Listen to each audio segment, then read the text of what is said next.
신앙생활 하다 보면 우리의 신앙이 환경의 영향을 많이 받아요? 많이 받아요? 많이 받아요. 많이 받아요. 원래는 그러면 안 돼요. 내가 예수님을 영접하고 예수님이 내 안에 계시면 그 예수님의 거룩한 힘으로 이 세상을 넉넉히 이기고 사는 것이 신앙의 원리라서 사실은 환경의 영향을 많이 받는 건 정상이 아니에요. 환경의 영향을 받으면 안 돼요. 환경의 영향을 안 받고 신앙생활 잘하는 게 정상이걸랑요? 다시 물어볼게요. 신앙생활 해보니까 우리 신앙이 환경의 영향을 많이 받아요? 많이 받아요? 많이 받아요. 슬퍼요. 환경의 영향을 많이 받으면 안 되거든요. 환경과 상관없이 우리의 신앙이 환경을 뚫고 견인해 가야 되거든요. 그런데 놀라운 사실은 신앙생활을 해보면 우리의 신앙이 환경의 영향을 많이 받더란 말입니다. 그러니까 우리는 이런 답을 내야 돼요. 대충 살자. 신앙생활 때려칠 때 되면 때려치고 뭐 대충 해보자.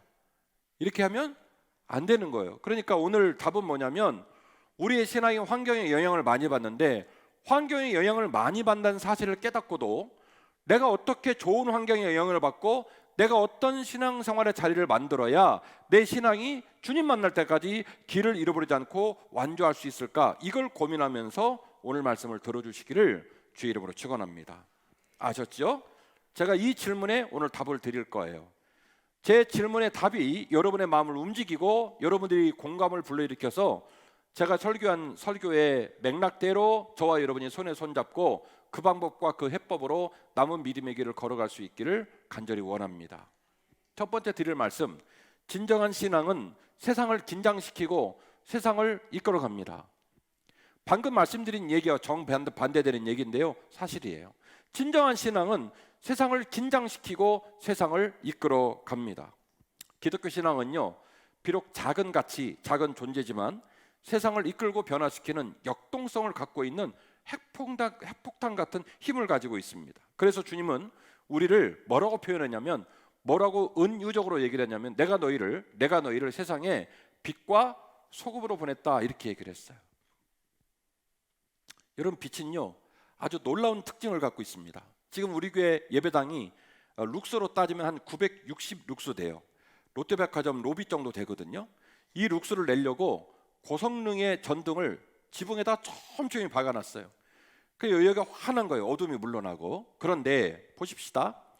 여기 불을 다 껐어요. 그러면 다시 이 공간에 어둠이 가득 차겠죠. 그리고 여기다가 촛불 하나를 켰습니다. 그러면 이 공간의 크기에 비하면 작은 촛불 하나는 절대로 총량의 원칙을 생각했을 때, 총량의 영향력을 생각했을 때 이 촛불 하나는 어둠과 싸워 이길 수가 없습니다. 그런데 빛은요 묘해요. 큰 빛도 있지만 작은 빛을 켜놔도 그 작은 빛이 넉넉히 어둠을 이깁니다. 촛불 하나를 켜놓으면 저 뒤에까지 밝힐 수는 없지만 촛불이 있는 공간만큼은 반드시 어둠이 물러나게 돼 있어요. 신기하죠? 세상의 모든 것들은 총량으로 얘기를 합니다.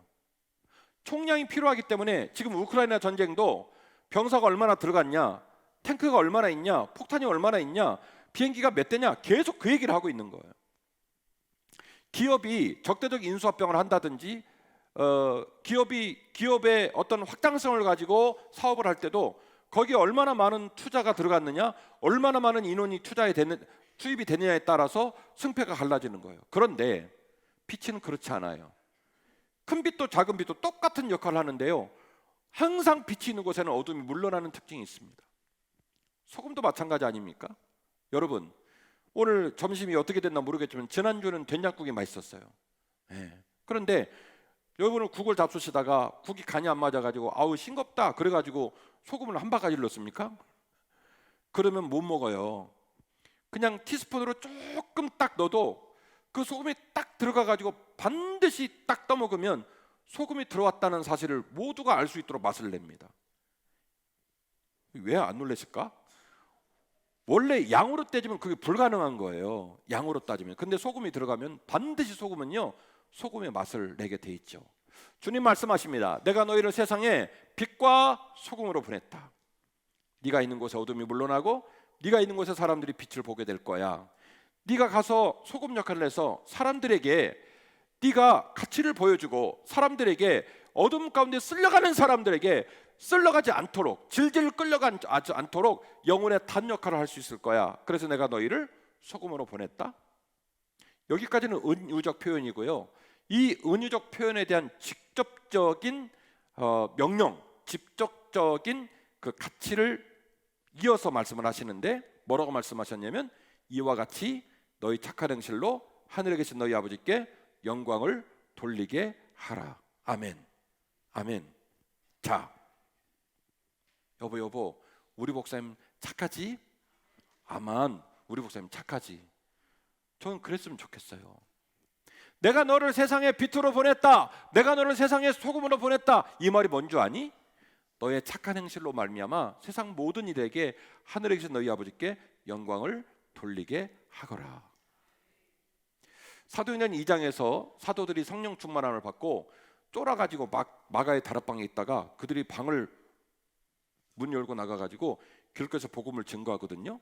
그러면 어떤 현상이 나타나야 되냐면 세상 사람들에게 밀리고 치이고 존재감이 없고 버림받고 찌그러지고 낭망하고 실망하고 뭐 이래야 되거든요. 그런데 사도행전 2장 이후에 제가 읽어드리면 사도행전 2장 6절, 12장 18절, 17장 8절, 19장 23절, 21장 30절, 24장 12절에서 등장되는 시종일관 반복되는 단어가 하나 있어요. 그 단어가 뭐냐면 소동이라는 단어예요. 소동. 사도행전에만 6번 나오고요. 그리고 마태마가 누가복음 사도들의 행적을 기록하고 있는 책들을 보면 소동이라는 말과 유사한 형태의 어떤 집단적인 저항에 대한 움직임들이 계속 감지가 돼요. 사도행전에서는 그것을 정확하게 소동이라는 단어로 특정한 것만 해도 6번이에요. 무슨 일이 벌어졌습니까? 고작 2사람이 마을에 들어갔습니다. 고작 3사람이 그 지역에 당도했습니다. 그런데 반드시 성령 충만한 믿음의 사람이 그 가족에 파송되어 들어가면, 그 지역에 들어가면 반드시 그 지역에 무슨 일이 벌어지냐면 소동이 일어나더라는 거예요. 원래 있었던 그 지역의 룰, 원래 있었던 그 지역의 대화 방식, 원래 있었던 그 지역의 영업질, 우리가 알고 있는 모든 형태의 세속적인 움직임들이 완고하게 틀을 구성하고 있는데 거기에 복음을 들고 있는 사람이 들어가면, 제자가 들어가면, 믿음의 사람이 들어가면 무슨 일이 벌어지더라고요? 소동이 일어나더라는 거예요.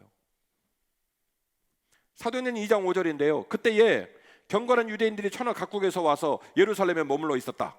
큰 소리가 나매 큰 무리가 모여 각자의 방언으로 제자들이 말하는 걸 듣고 뭐라고요? 소동하여 다 놀라 신기하게 여겨 이르되 보라 이 말하는 사람들이 갈릴리 사람 아니냐? 우리가 각 나라 사람이 난고 방언으로 듣게 되는 것이 어찌 된 일이냐? 사도행전 2장에 성령 충만함을 받은 사도들이요 각 나라 방언으로 방언을 하기 시작하고 쫄아있던 마가의 다락방을 박차고 나가서 디아스포라 유대인들에게 복음을 증거하는 거예요. 그래서 무슨 일이 벌어졌냐면 그 예루살렘이 소동이 일어난 거예요. 여러분은 까먹는 은사가 있어서 참 대단한 분들이에요. 제가 성탄절 예배를 드리면서 예수님 태어나신 베들레헴이 약 300명, 저쪽 예루살렘은 기본 3,000명에다가 유대의 명절이 되면 3만 명까지 모인다고 그랬죠. 다 까먹었죠. 예루살렘하고 베들레헴하고 너무 규모도 다르고 입장이 다르다고 말씀을 드렸잖아요. 유대 명절에 사회에 모이면 최대 몇 명까지 모인다고요? 3만 명까지 모인단 말이에요. 그런데 거기서 12명이 막 성령 충만해가지고 베드로랑 복음 들고 나가서 복음을 증거한다고 소동이 일어난다? 말이 됩니까? 말이 안 되거든요. 120명이 다 발칵 뒤집어져서 성령 충만해서 방언을 해도 그것도 말이 안 되는 거예요. 그런데 놀라운 것은 그 제자들이 그 세상에 파송이 되자 그곳에 무슨 일이 벌어졌냐면 소동이 일어났다는 거예요. 사랑하는 한빛가족 여러분, 저와 여러분 때문에 소동이 일어났으면 좋겠습니다. 소동이. 저와 여러분이 가는 삶의 자리에 아름답고 행복한 이야기가 많았으면 좋겠습니다. 우리가 있는 삶의 자리가 착한 행실로 말미암아 빛이 되어지고 소금이 되어지고 우리가 떠나간 그 자리를 생각하면서 그립다, 보고 싶다 이런 얘기가 나오면 얼마나 좋을까. 예수 믿는 사람이 들어가는 환경에는요, 환경에 소동이 일어나요. 사도행전에 무려 6번 이상의 소동이 있다고 말했던 것처럼 진짜 믿음을 가진 사람이 들어가면 그 지역과 그 땅이 변화된단 말입니다. 이 믿음을 여러분이 마음에 꼭 간직해 주시기를 주의 이름으로 축원합니다. 자, 그러면 어디서 이런 믿음의 사람이 만들어질까? 어디서 이런 믿음의 사람이 생길까? 궁금하시죠? 궁금하지 마요? 궁금하죠? 네, 이 궁금함이 오늘 예배를 통해 풀어지기를 원합니다. 같이 하실까요? 환경을 뛰어넘어 환경을 변화시키는 공동체가 있습니다. 사도행전 2장에 성령 충만을 하고 교회가 폭발적으로 성장을 합니다. 분위기 좋았어요.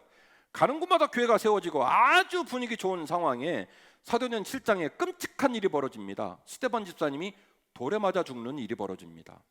당시 투석형으로 죽는 과정은 십자가 처형 다음으로 잔인한 죽이는 방식이었어요. 차라리 칼로 목을 베서 사람을 죽이는 것도 끔찍한 죽이는 방법이잖아요. 사람을 못 베어 죽이는 거니까. 근데 돌에 맞아 죽는 건 진짜 끔찍한 거예요. 온 살이 다 터지고 안구를 비롯한 입이 다 터지고 머리가 터지고 사람이 죽을 때까지 돌을 던지는 거예요. 백주단에서 광장에 사람을 세워놓고 그 사람들이 던지는 돌을 맞아 죽을 때까지 돌을 던지는 거예요. 그래서 온 살이 다 터지고 심장이 멈춰야 돌질이 끝나는 거예요. 돌을 던지는 투석질이 끝나는 거예요. 스데반 집사님이 사도행전 7장에서 이렇게 죽습니다. 이렇게 죽게 되니까 이것이 모든 교회에 큰 시험이 되고 말았어요. 예수를 믿는 사람들이 걱정과 근심 속에 뿔뿔이 흩어지기 시작했고 그 흩어지는 과정에 조금 더 악랄하게 이 핍박의 수위를 높여간 인물이 있었으니 이름이 바뀌기 전 사울이라는 이름이었습니다. 바울이 된 사람, 그 이전 이름인 사울인데 소개하겠습니다. 사도행전 8장 1절입니다. 사울은 그가 죽임 당함을 마땅히 여기더라. 7장에 누가 죽었죠? 스데반 죽었습니다.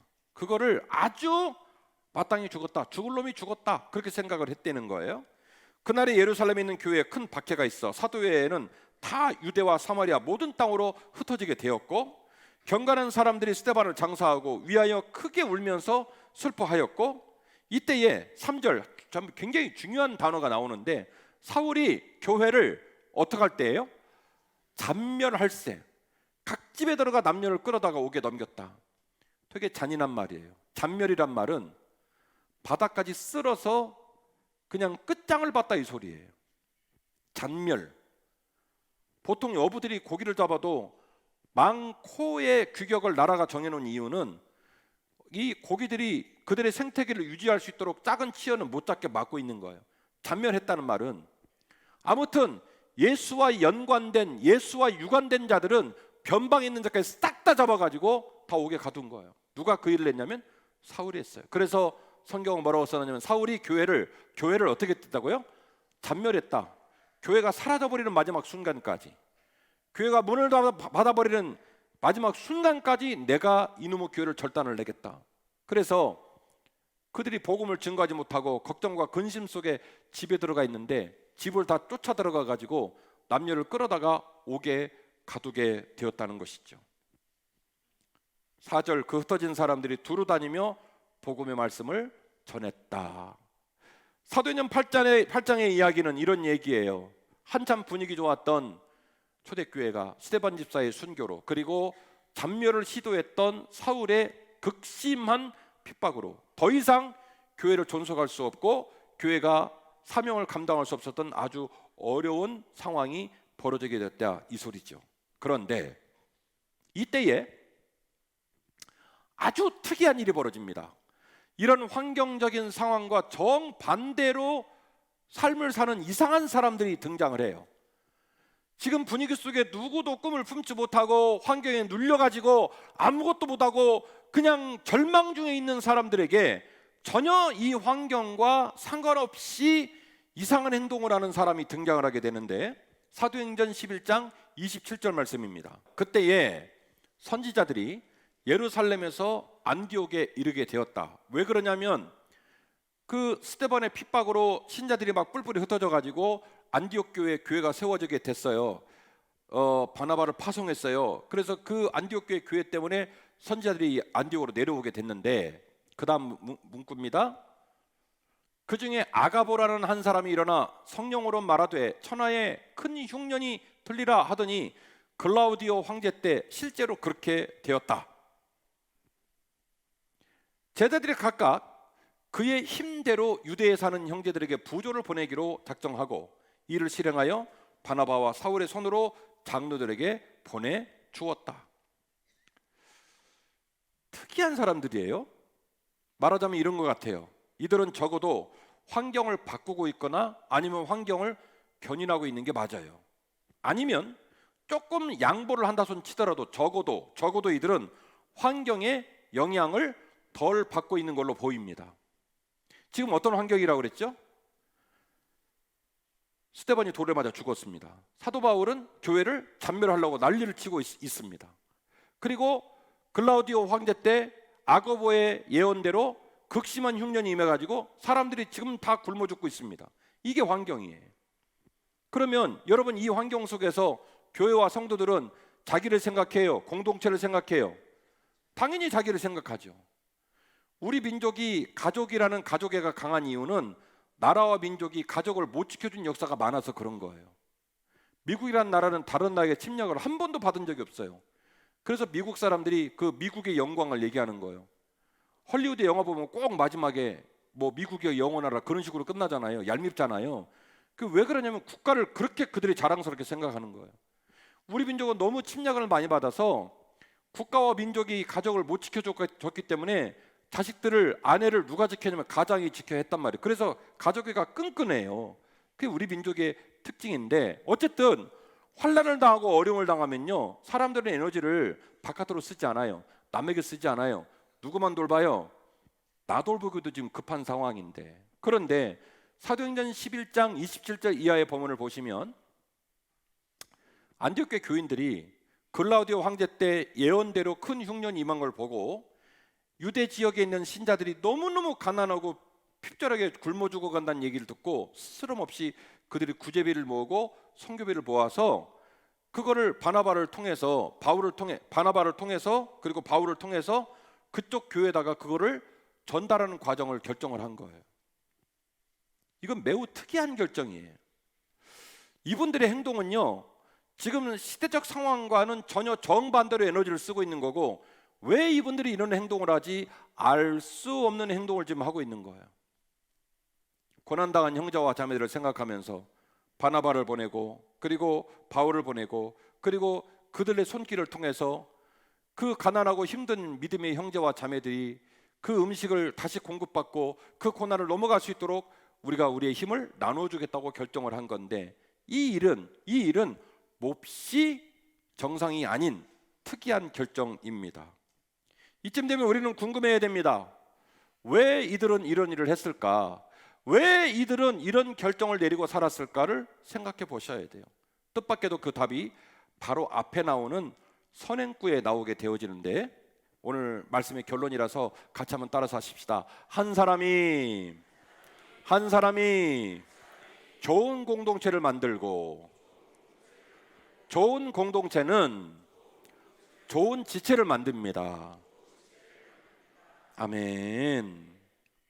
그래서 오늘 말씀 제목이 중요한 거예요. 좋은 사람, 좋은 공동체, 좋은 지체. 자, 사도행전 11장 27절 이하의 본문에서 당시의 상황과 형편과 상관없는 그 상황을 거스르고 그 상황 가운데 맞지 않은 행동을 하는 무리들이 안디옥 교회 교인들이라고 얘기를 했죠. 왜 이들이 이런 행동을 할 수 있었을까? 이들은 어떤 에너지로 이런 삶을 살 수 있었을까? 우리가 궁금해하고, 또한 그 궁금을 풀어서 우리도 이들처럼 멋지게 살았으면 좋겠다라고 하는 기대를 가질 때 우리가 답을 어디서 찾게 되냐면 바로 앞에 나오는 선행구절에서 답을 찾을 수 있단 말이죠. 22절입니다. 예루살렘 교회가 이 사람의 소문을 듣고 바나바를 안디옥까지 보내니, 이 사람들은 누구냐면 막 뿔뿔이 흩어져 가지고 교회들이 막 벌벌 떨고 있는데 안디옥에 간 사람들이 복음을 증거했고 거기서 안디옥 교회가 만들어진 거예요. 이방 땅에 교회가 세워진 거예요. 그래서 예루살렘 교회에서 안디옥까지 누구를 보내냐면 바나바를 파송을 합니다. 안디옥 교회 담임 목사님으로 파송을 해요. 그가 이르러 하나님의 은혜를 보고 기뻐하여 모든 사람에게 굳건한 마음으로 주와 함께 머물러 있으라 이렇게 얘기를 했다는 거예요. 그 이야기를 듣고 안디옥 교회 교인들이 그 말씀에 순종하고 그 말씀을 따르고 그리고 그 말씀으로 말미암아 교회가 폭발적으로 성장을 했다는 거예요.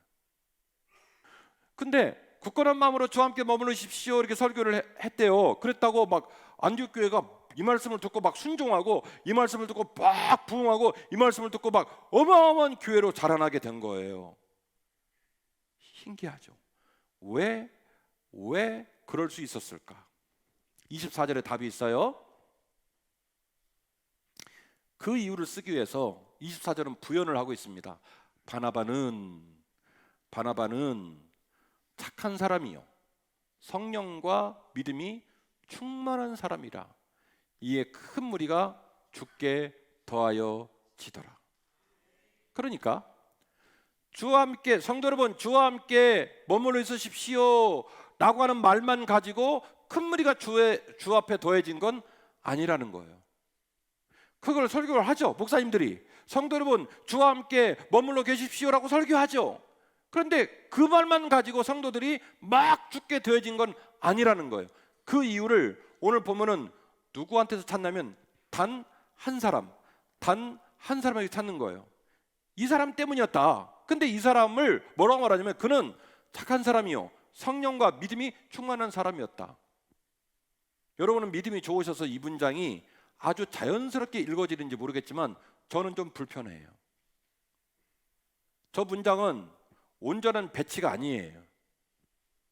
바나바가 국민윤리 교사입니까? 플라톤이나 아리스토텔레스 같은 철학가입니까? 저건 순서가 안 맞다고요. 제가 바꿔서 읽어볼게요. 바나바는 성령과 믿음이 충만한 사람이며 더불어 착한 사람이었다. 이게 맞아요. 이게 맞다고요. 바나바는 담임 목사님이니까 안디옥 교회를 책임지라고 보낸 목회자니까 바나바는 성령과 믿음이 충만한 사람이었고 더불어 착하기도 하였다. 이게 순서가 맞아요. 그런데 왜 보면은 이렇게 써 있을까요? 읽을 때마다 불편해요.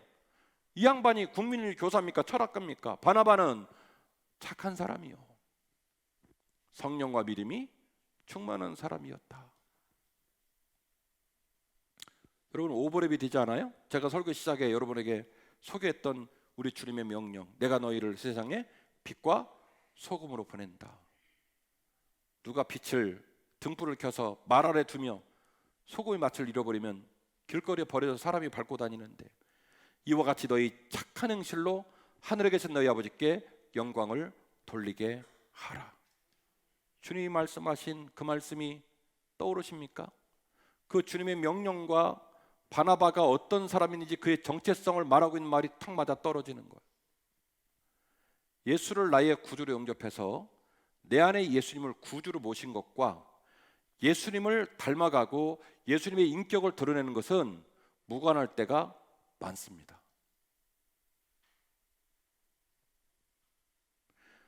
생애 마지막 날 우리가 주의 품에 들어가겠죠. 생애 마지막 날 우리는 구원의 신분이 되겠지요. 그러나 넉넉하고 존귀하고 아름답게 구원을 이룰 것인지 아니면 주 예수 그리스도를 나의 구주로 영접하여 부끄럽게 구원을 얻을 것인지는 그 격이 다르더라는 거예요. 너무 슬픈 것은 주 예수 그리스도를 나의 구주로 영접하여 중생을 체험했다, 내가 주님의 아들과 딸이 되었다 하여 그 사람의 삶이 주님을 닮아갔느냐, 주님의 인격을 탑재하고 주님께서 생각하는 방법과 주님의 마음으로 이 세상을 섬기고 살았냐는 문제는 죄송합니다마는 무관할 때가 많더라는 거예요. 한국교회 130년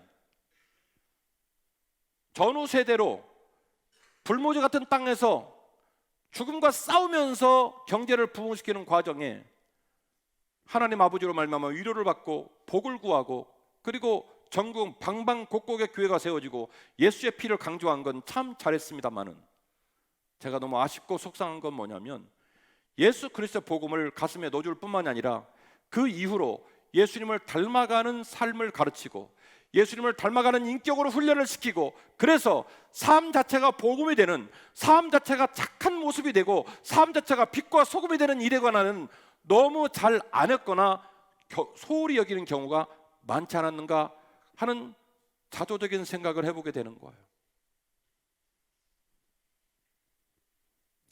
예수 그리스도의 복음을 가슴에 품는 것과 그 복음이 내 삶의 강력한 원동력이 돼서 내 생각, 내 뜻, 내 삶이 그리스도를 닮아가는 삶으로 더 뜨거워지고 더 깊어지고 더 풍성해지면 얼마나 좋겠냔 말이에요.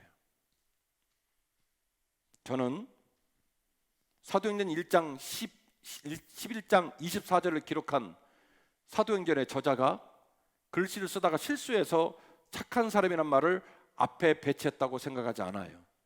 의도한 바가 크다.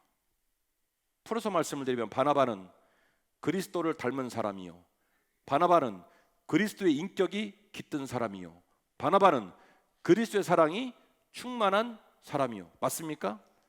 바나바가 착한 사람이다라는 그 말 한마디에 담긴 중의적인 뜻, 바나바는 이미 예수님을 믿은 사람뿐만이 아니라 예수님을 닮아가고 있고 예수님의 성품과 예수님의 인품과 예수님의 삶의 가치가 이미 그 마음에 장착된 사람이기에 그의 인격과 삶이 이미 안디옥 교인들을 울렁울렁거리게 하고 도전을 주고 그들을 깨울 수 있는 인격에 다다랐기에 그는 착한 사람이요 성령과 믿음이 충만한 사람이라, 이에 그가 큰 무리가 죽게 더하여 졌더라. 바나바가 사울을 찾으러 다소에 가서 만남에 안디옥에 데리고 와서 둘이 교회에 1년간 모여 있어 큰 무리를 가르쳤고, 제자들이 안디옥 교회에서 비로소 그리스도인이라 일컫게 되었다. 세번역 성경은 그리스도의 사람이라 부르기 시작했습니다, 이렇게 번역을 해놨어요. 소유격이에요. 그 목사를 봤을 때, 그 장로와 그 권사와 그 성도를 봤을 때 사람들이 말하기를 예수행이 하나 지나갔다 이렇게 말하지 않고 그리스도인이셔라고 말하기 시작했다는 거예요. 그 말은 무슨 얘기입니까? 내가 원래 알았던 이웃인데, 내가 원래 알았던 선배인데, 내가 원래 알았던 직장 동료인데, 그 사람이 안디옥교회를 다니고 나서, 그 사람이 예수를 만나고 나서 그 사람의 삶이 그리스도인이 되었다. 소유격 그리스도의 사람이 되었다. 그의 언어와 그의 마음가짐과 그의 삶이 나에게 충격을 주고 나에게 소망을 주기 시작했다 라고 사람들이 떠들기 시작했다는 거예요. 저는 인생을 살면서 사람에게서 광채가 나는 걸 여러 번 봤습니다. 한번 떠올려 보세요. 나랑 똑같은 사람인데 그 사람이랑 대화를 하면서 그 사람 얼굴 뒤에서 광채가 나는 걸 여러 번 봤어요. 진짜 멋있다, 진짜 귀하다, 내가 정말 본받을 만하다, 이런 경우도 있습니다. 어떤 대화를 하다가 세파에 휩쓸려 가고 길을 잃어버리고 엉뚱한 결정을 내릴 수 있을 때 그 사람이 그 공동에 있는 바람에 영혼의 탑처럼 우리가 실수하지 않도록 우리를 붙잡아주고 우리가 지켜야 할 가치를 일깨워주고, 무슨 사람이에요? 마치 소금 같은 사람이에요. 빛나는 사람도 봤고 소금 역할을 감당하는 사람도 저는 많이 봤어요. 저는 우리 교회가 그런 좋은 공동체가 되었으면 좋겠습니다. 목회를 하다 보면 성도들이 섭섭하다, 잘못됐다, 저 사람 저래서 싫다, 이 사람 저래서 싫다는 얘기를 제가 종종 들어요. 제가 우울한 거는 그럴 거라고 생각하고 있었지만 말씀을 증거하고 제자들을 잘 가르치면 점점 줄어들겠거니, 점점 그 이야기의 수준이 높아지겠거니 그렇게 생각했는데 13년 목회를 하고 안 변해요. 그래서 제가 나는 이 공동체에 어떤 영향력을 주는 목사일까 자괴감이 들 때가 많아요. 제가 이 강대상에서 시기하고 질투하라고 가르친 적이 있습니까? 패약질을 하고 다른 사람 속을 후벼 파고 상처 주라고 가르쳤습니까? 서당계 3년이면 풍어를 읊는다는데 1년이면 52주 공예배 다 드리는 사람들은 400번 예배를 드립니다. 그렇게 13년이라는 세월이 지났어요. 나는 이 공동체에 어떤 영향력을 주는 그런 존재일까? 자괴감이 느껴질 때가 많아요. 살다 보면 다른 사람이 마음에 쏙 듭니까? 마음에 안 들 때 많죠. 다른 사람의 관계 속에서 그 사람이 못마땅할 때가 많죠. 근데 문제는 뭐냐면 내가 그를 못마땅해 여기고 불편한 것처럼 다른 사람도 내가 그렇게 못마땅해요. 제3자가 들어보면 똑같아요. 비중의 차이가 있을 뿐이지. 사람이 모나고 별스럽고 그리고 자기만을 사랑하는 모습이 돼버리면 누구하고도 어울릴 수가 없어요. 여러분 한번 생각해 보세요. 오늘 설교의 맥락이 그렇지 않습니까? 우리의 신앙생활은 환경의 영향을 많이 받는다. 그런데 진짜 복음이 들어가고 진짜 성령 충만한 사람은 오히려 환경을 거슬른다. 세상을 긴장시킨다. 사도행전에 나오는 그 다수의 소동이라는 단어, 꼴랑 2사람인데 꼴랑 3사람인데 들어가면 세상이 긴장을 하잖아요. 그리고 그런 한 사람, 그 세상을 긴장시키는 한 사람이 딱 들어가니까 안디옥 교회에 바나바를 뭐라고 평가하냐면 그는 착한 사람이요 성령과 믿음이 충만한 사람이었다. 그 한 사람으로 말미암아 그 어마어마한 세상을 거스르는 안디옥 교회 공동체가 만들어진 거예요. 그래서 이 바나바의 사역을 앞에 나오는 선행구를 우리가 깊이 묵상해 보면 사도행전 11장 27절 이하에 다들 굶어 죽고 안 죽고 다들 궁핍한 순간에 그들이 스스럼 없이 구제비를 모으고 선교비를 모아서 유대 땅에 있는 동료들에게 선교비를 보내주는 게 당연히 이제는 이해가 되는 거죠. 누구한테 그렇게 배운 거예요? 누구한테? 바나바를 통해서 그렇게 배운 거예요. 그리고 바나바의 정신과 바나바의 가치와 바나바의 인격을 나누어 가진 안디옥 교회 성도들이 그 바나바와 비슷한 모습으로 성숙해지기 시작하니 그 안디옥 교회 성도들 아는 모든 사람들이 그들을 말하여 이르기를 그들은 그리스도인입니다 라고 말하기 시작했다는 거예요. 그러니까 앞에 나오는 사건을 이해하면 사도행전 11장 27절 이하의 내용이 당연히 이해가 되지요. 오늘 말씀 제목은 좋은 사람, 좋은 공동체, 좋은 지체였습니다. 이제 눈치를 채실 거예요. 이 3가지의 단어는 연결되어진 단어입니다. 좋은 사람으로부터 뭐가 시작되냐면 좋은 공동체가 시작이 되는 거예요. 좋은 사람이 있어야, 바나바의 표현으로 착한 사람이 있어야 거기서부터 착한 모종이 심겨지고 착한 유전자가 들어가고 착한 언어가 나눠지기 시작하고 착한 영성이 흘러가면서 그 착함을 본받는 좋은 공동체가 만들어지고, 그리고 좋은 공동체가 만들어지면 비로소 좋은 지체들이 세워지게 되는 거예요.